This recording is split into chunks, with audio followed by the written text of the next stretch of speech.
Barbada o estás en...? Whitridge. Ah, ok, sí, porque hoy está desde su consultorio, su consultorio en su clínica, porque tiene su consultorio en su domicilio también el doc, pero hoy está en la clínica desplazado para atender pacientes y desde allá hacemos el enlace. Tenemos la ficha 1, tenemos la ficha 1 y ya llegó el doctor, así que vamos a hablar con él sobre estos temas que se van dando conforme va evolucionando el tema o involucionando en algunos casos. Estamos viendo cómo se presentan estas reinfecciones que se temían, justamente no se sabía el periodo de inmunidad que se podría tener a los que ya habían tenido la infección. Asimismo, las preguntas de cuánto va a servir la vacuna, si sirve, y otras cosas que también el doctor Frisby ha por ahí detectado y nos actualiza sobre este respecto. ¿Cómo estás, mi doc? Qué gusto saludarte. Muy bien, mucho gusto. Un saludo a todos, un abrazo a todos, un saludo a todos quienes me saludan aquí en el chat de Disyuntiva. Sí, como platicaba contigo, Jorge, ha habido pues esto ha sido un proceso muy dinámico y como lo hemos visto, los países que aparentemente lo estaban haciendo muy bien, pues ahora ya están recayendo, algunos que no lo hicieron muy bien están volviendo a recaer, como España, que ya está, como te lo comentaba, ya los niveles de casos ya están casi como en abril, cuando tenía su pico.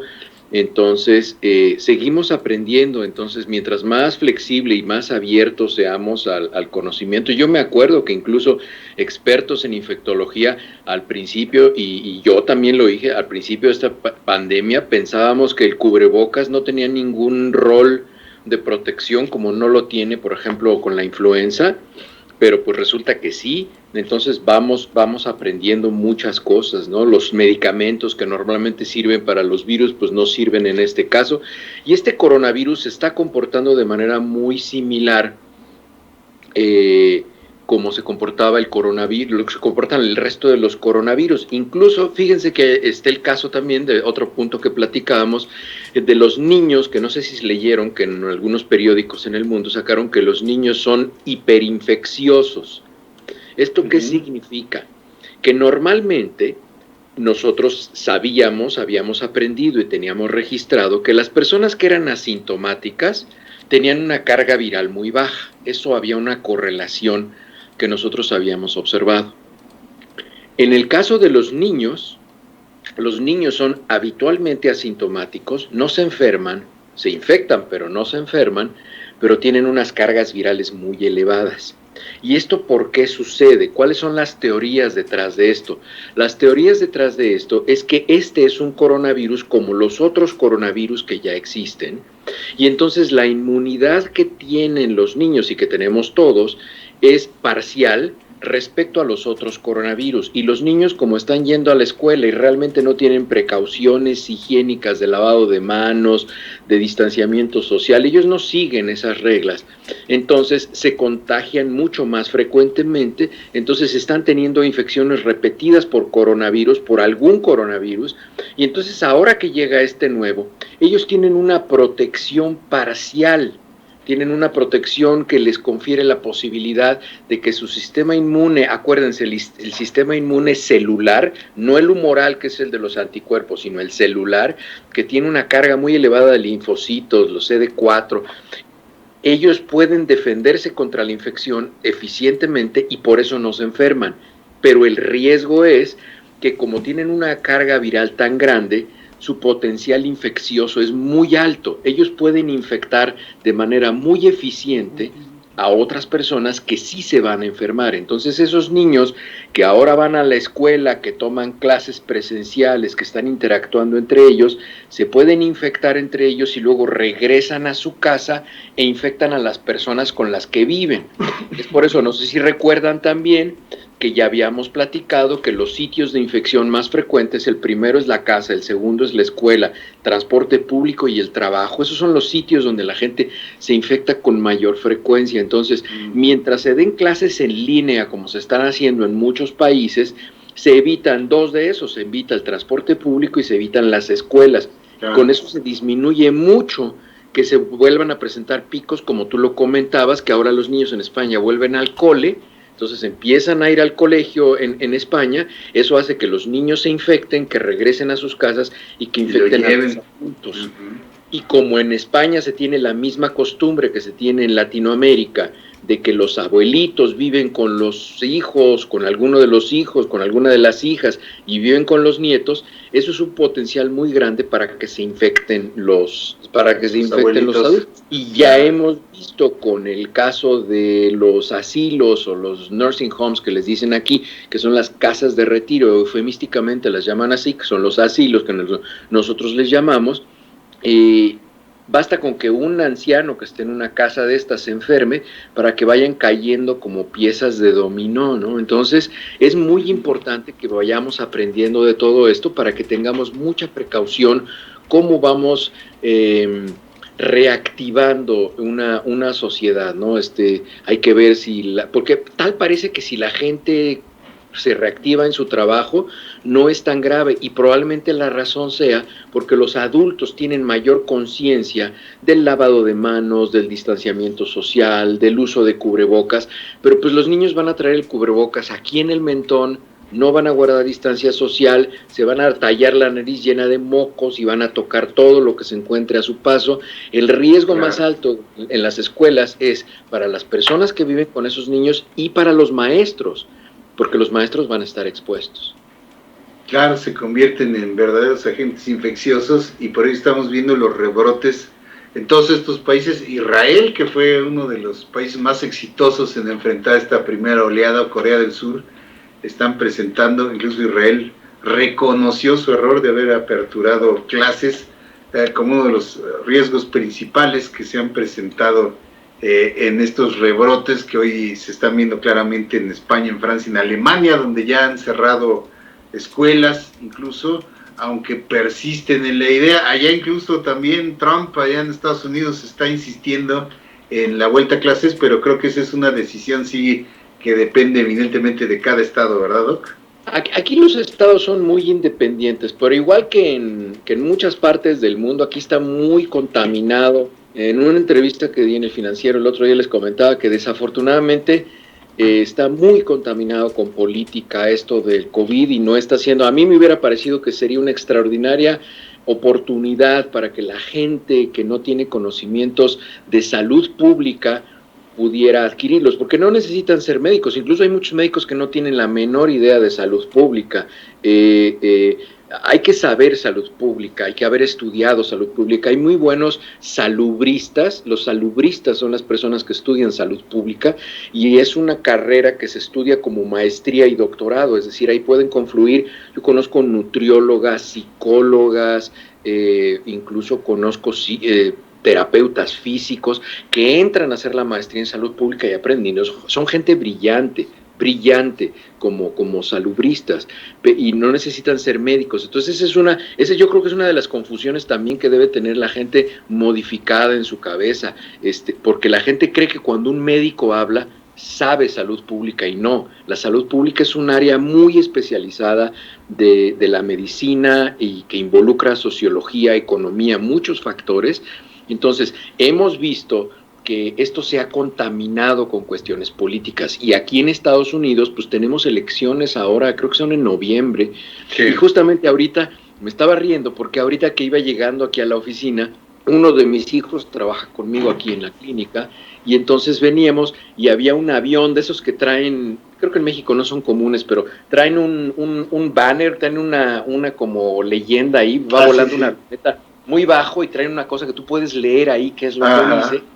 Y decía que el Día Nacional sin Cubrebocas es el 11 de septiembre, para conmemorar lo del 11 de septiembre, las Torres Gemelas, y va a ser el Día Nacional sin Cubrebocas, porque ahora ha habido grupos políticos que están tomando como una medida de opresión el que te obliguen a utilizar cubreboca para estar en espacios públicos y todo esto. Entonces, es una tontería, pues, digo, malo sería que te obligaran a usar los tapetes estos con agua y todas estas cosas que no sirven para nada, pero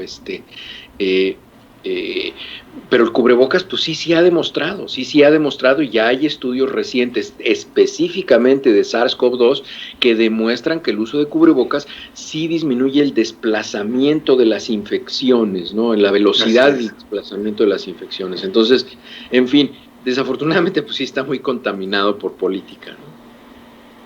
Así es, doctor. Y con respecto justamente al tema de las vacunas, platicábamos también, ya nos habías tú anticipado que eventualmente la efectividad de estas vacunas podía ser limitada, como en el caso de la vacuna antiinfluenza. Probablemente tengamos que vacunarnos cada año, cada 2, para mantener la inmunidad, justamente porque al tratarse de virus, pues puede haber mutaciones, puede haber cambios, y además el periodo de inmunidad natural, como ya se está viendo, está siendo muy limitado, probablemente sea de algunos meses solamente. Ahora que se confirmó este primer caso de una reinfección en Hong Kong, en Holanda, en Bélgica, se están dando ya estos casos de personas que ya tuvieron el COVID, lo superaron, incluso no enfermaron, pero fueron positivos asintomáticos y ahora se están presentando estas reinfecciones, doctor, lo cual indica que este virus es también pues más canijo de lo que se creía, ¿no? Pues es justamente lo que platicaba de los niños.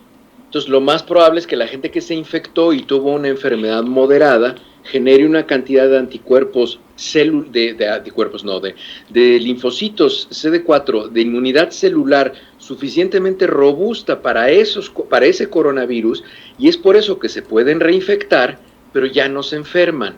Entonces, y eso es algo que sucede con la mayoría de los virus. Esto es un fenómeno nuevo con este virus, porque pensábamos, o sea, está sucediendo lo que habitualmente sucede, y eso echa por tierra lo que nosotros habíamos teorizado, que era que este coronavirus iba a ser un coronavirus que iba a generar inmunidad de por lo menos un año, ¿no? Entonces, pues ya vimos que no genera inmunidad, que no hay presencia de anticuerpos, o los anticuerpos que está generando no son suficientemente eficientes inmunológicamente para evitar que la persona se reinfecte, pero ya no se enferman porque la cantidad de inmunidad celular y de inmunidad humoral que se causa en el paciente es competente, es suficiente para que el paciente ya no se enferme, pero no para que no se infecte. Es decir, la infección no se puede evitar, pero sí lo que se puede evitar es que se enferme la persona. Entonces, esto de las reinfecciones a mí no me genera tanta preocupación, porque pues imagínate que a ti te digan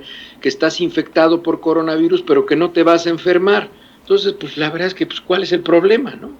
Yo no vería ningún inconveniente. Entonces, ¿qué es lo que hay que hacer? Pues hay que vacunarse, hay que ponerse la vacuna, y así aunque te infectes, pues no te vas a enfermar. Entonces, pues, ¿qué relevancia tiene, no? Probablemente la relevancia puedas infectar a otras personas, ¿no? Exactamente lo que te iba a decir. O sea, no es el peligro para ti, sino para los demás, ¿no? O sea, que te vuelvas a reinfectar y te conviertas otra vez en agente infeccioso. Ese sería, digamos, el riesgo de reinfectarse. Exactamente, tú te vuelves un transmisor y tú estás muy confiado de que ya no te puedes infectar porque ya te infectaste, pero sí te puedes infectar y puedes transmitir la enfermedad. Exactamente. Exacto. El mismo fenómeno que observamos en los niños supertransmisores, que ahora probablemente también van a llamar a los infectados previos los superinfectadores, porque se van a infectar pero ya no se van a enfermar, entonces, pero van a enfermar a otros, ¿no? Entonces, esto es algo que constantemente estamos aprendiendo. Algunas cuestiones son similares a lo que ya sabíamos, y otras son sensiblemente diferentes. Así es, doctor. Sí, el caso de los jóvenes también, que es lo que están atribuyendo. Ahora escuchaba a la secretaria de Salud de aquí del gobierno capitalino, diciendo justamente que los repuntes, estos que se han presentado específicamente aquí en la ciudad, son porque las personas, los jóvenes principalmente, pues ya están haciendo reuniones, ¿no? Ya están haciendo fiestas, y aunque ellos no enfermen, son los que están llevando justamente, como tú dices bien, el virus a casa, ¿no? Ese es el problema. Ese es el problema de esto. Es la etapa, digamos, en la que estamos, ¿no? Exacto, los adolescentes, los jóvenes, pues, están entre la transición entre los niños y los adultos, y entonces, pues, igual que los niños, pues no son conscientes del daño que les pasa, y como el grupo de riesgo, es decir, la mayoría de los que se van a morir y se van a poner graves, no van a ser jóvenes, no son sus cuates, pues a ellos no les importa, ¿no? Entonces, pues nada más para que veamos qué clase de ciudadanos modelos están generando, ¿no? Y por aquí, por ejemplo, me decía Socorro Arana que ella hace tiempo no le da ni una gripa. Tienes razón, digo, a mí la última gripa que me dio, yo todavía vivía en México en el 2006, creo 2005. Entonces, eso es cierto, Socorro. Lo que sucede es que es muy probable que ya te hayas infectado, pero como eres una mujer saludable y tienes un sistema inmunológico competente, aunque te infectas, no te enfermas.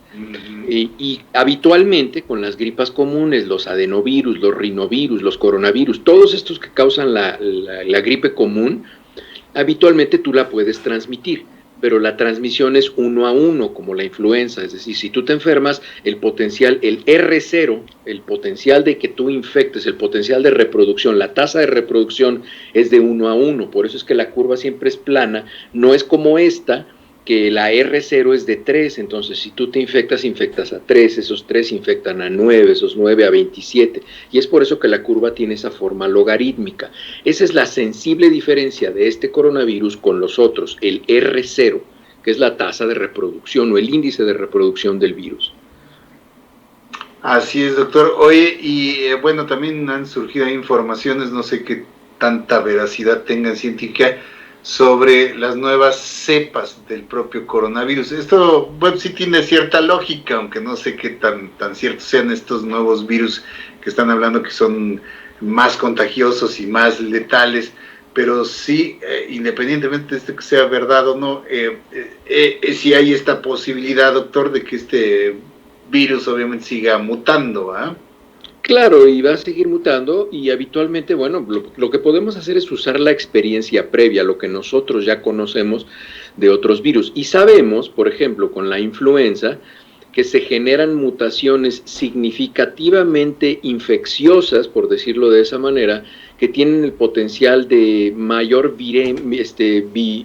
virulencia para infectar a una persona y para causar la enfermedad aproximadamente 18 meses. Cada 18 meses se va renovando el virus de la influenza y es por eso que se recomienda la vacunación anual, porque para que no se tenga esa ventana de 5 o 6 meses sin vacuna y hacer, no, pues me vacuno cada 2 años, no, te vacunas cada año y así vas traslapando el virus 2018, 2019, 2019, 2020, 2020, 2021 y así los vamos encimando y entonces están cubiertos los pacientes todo el tiempo.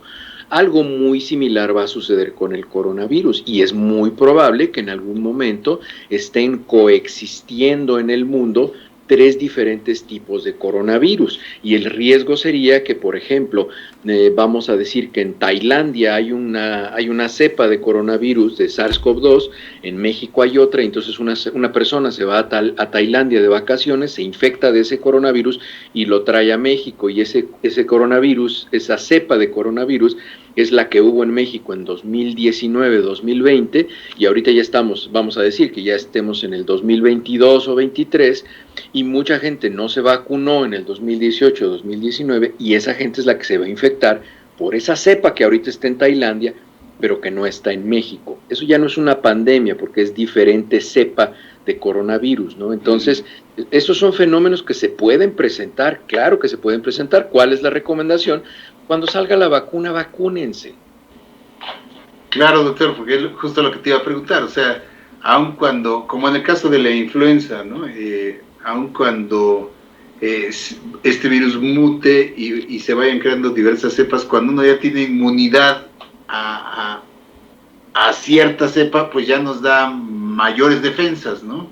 Claro, lo que pasa es que acuérdense que hay en un virus hay las proteínas, que son habitualmente proteínas, que es lo que se conoce como las partículas infectantes o las partículas relevantes en la actividad de reproducción de un virus. La finalidad que tiene un virus en nuestro cuerpo es reproducirse y generar más virus.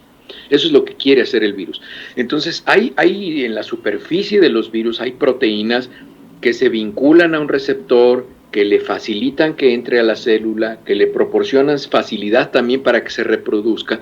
Y entonces esas partes del virus son las que habitualmente utiliza como blanco una de las vacunas para generar inmunidad contra esa estructura del virus, para que cuando entre ese virus particular con esa particular proteína en la superficie, esa sea la que destruya el sistema inmunológico y eso ya no le permita al virus sobrevivir, o si acaso pues no le permita reproducirse y el sistema inmune de la persona se hace cargo, ¿no? Entonces, eso es lo que hacen las vacunas.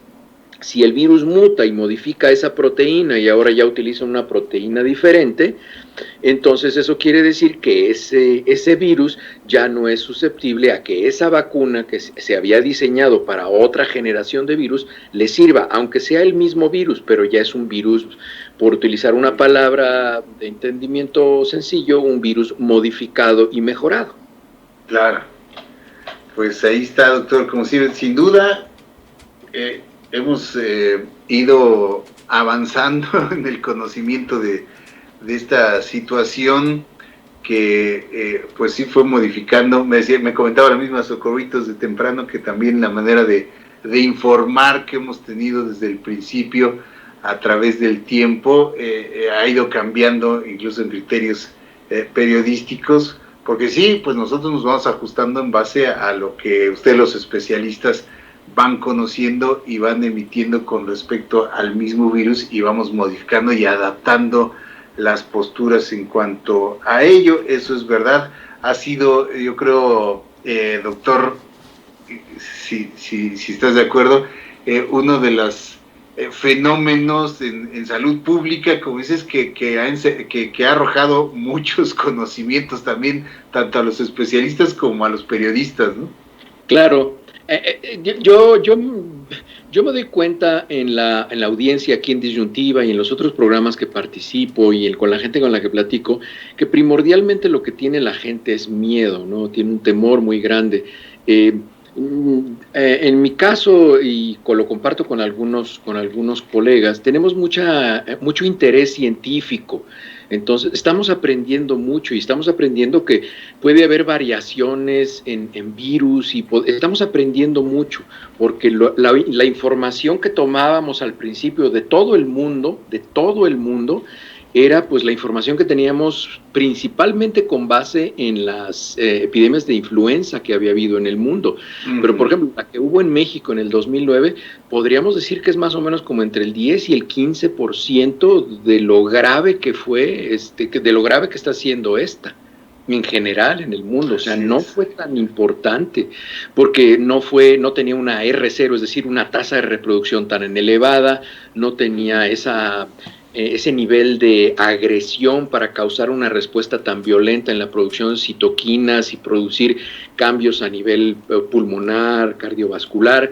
Tampoco la influenza tiene la capacidad de causar efectos a largo plazo como neuropatías, como trastornos digestivos, deterioro neurológico, como lo causa Entonces, estamos aprendiendo mucho y hemos aprendido algo que es muy importante para todo el mundo, que tener un estado de salud robusto, un sistema de salud robusto, un estilo de vida saludable, el dejar de fumar, el tener actividad física, el no estar pasado de peso, eso lo estamos aprendiendo como algo que es fundamental en nuestra vida. Entonces, tenemos que prestar atención a eso. Esa es la parte en la que yo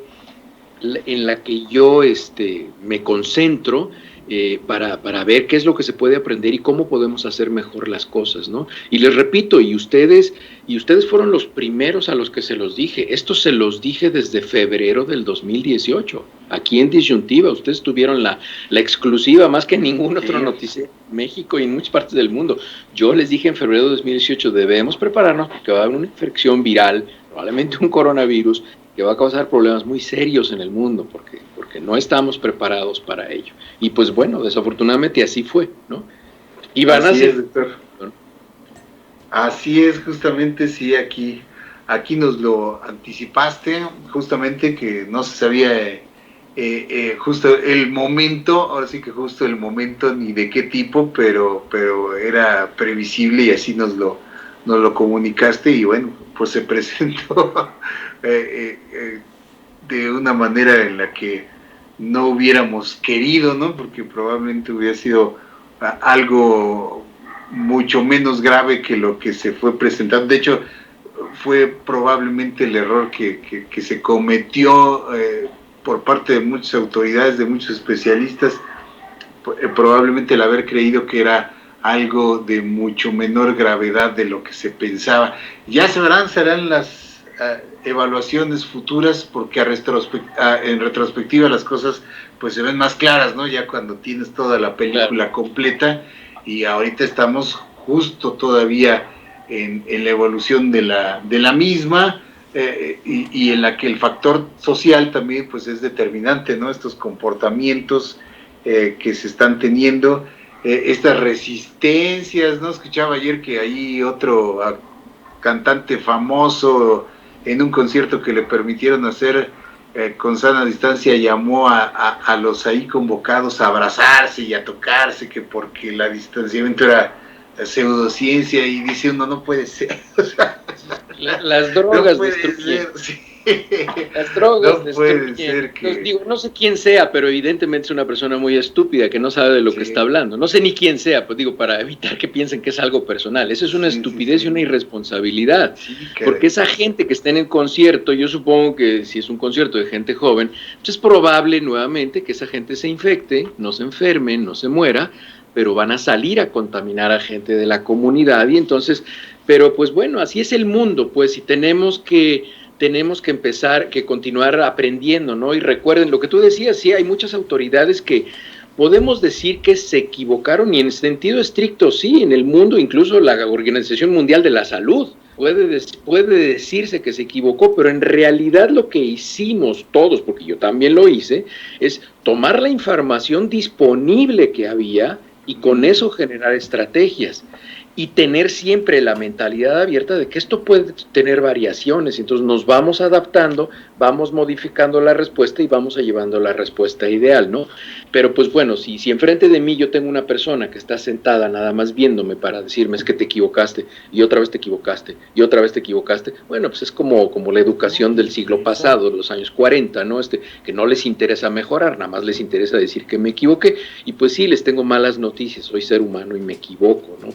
Pero en realidad no es que nos hayamos equivocado, es que utilizamos la información disponible que había, como lo que les comentaba del cubreboca, expertos internacionales, incluso el que yo les he recomendado como una de las máximas autoridades, el doctor Macías, en enero, decía que el cubrebocas no servía para nada, y se burlaba de que decían que lo hacían, y ahora es un promotor del cubrebocas, y sin temor alguno, el doctor Macías, como es una persona inteligente, es un científico, dice, pues sí, yo lo desincentivaba su uso, no era lo correcto con este virus, pero era lo correcto históricamente, entonces ahora pues ya lo modificamos y ya, pero no es no es que... No es una incongruencia, vaya. Exacta, no es una incongruencia, simplemente que es la información que teníamos, es que así es la ciencia, es dinámica. Y lo importante es que trabajemos, lo importante es que trabajemos juntos, como tú lo decías, acuérdense, la salud pública no es el gobierno, es la sociedad y el gobierno, y hay que trabajar juntos. Entonces hay que tratar de trabajar de la mano. Así es, doctor, puede sonar a incongruencia, pero aquí cabe en esta situación aquel dicho popular, muy bien dicho y muy aplicable justamente a los especialistas como tú: es de sabios cambiar de opinión, porque claro que sí, se vale y se debe de hacer, y es lo que hemos venido haciendo en todo este tiempo, porque pues siempre estamos aprendiendo y estamos ateniéndonos a lo que justamente la situación va arrojando. Y como siempre, doctor, pues te damos las gracias por mantenernos siempre al día con todo esto, y invitando a promover información apegada pues a la ciencia, más allá de cualquier otra consideración, porque tenemos que combatir a los que bien ya llaman por ahí, no sé quién les puso, pero está muy bien puesto el apodo de covidiotas, ¿no? Que son los que están negando la realidad de los hechos y que hacen fuertes campañas, desafortunadamente fuertes campañas, que llegan justamente a jóvenes, a niños, a personas que tienen poca información, que ven en un ídolo un ejemplo y que le creen, desafortunadamente le creen. Entonces hay que combatir esa información con información pura, dura, científica, y hay que difundirla, porque información es poder, y sobre todo en estos temas de Educación y de Salud. Gracias, doctor, como siempre, por esta valiosísima participación. ¿Qué tal te pinta el fin? Bien, bien, está soledito, ya se van bajando los incendios. Tuvimos una cadena de incendios muy importantes por aquí cerca y estaba completamente nublado desde el miércoles de la semana pasada. Incluso no pude salir a andar en bicicleta a la montaña, pues salí, me empezaron a arder los ojos, me faltaba el aire, porque sí, no veías nada en realidad, no veías más allá de medio kilómetro. Y eso que los fuegos eran como a 50 kilómetros de aquí. Qué barbaridad. Pero eran muy extensos. Entonces, pues sí, pero ya se está limpiando. Ahora sí ya estoy viendo el cielo azul. Entonces probablemente este fin de semana ya me pueda reintegrar a mis actividades ciclistas. Así es, doctor, qué bueno.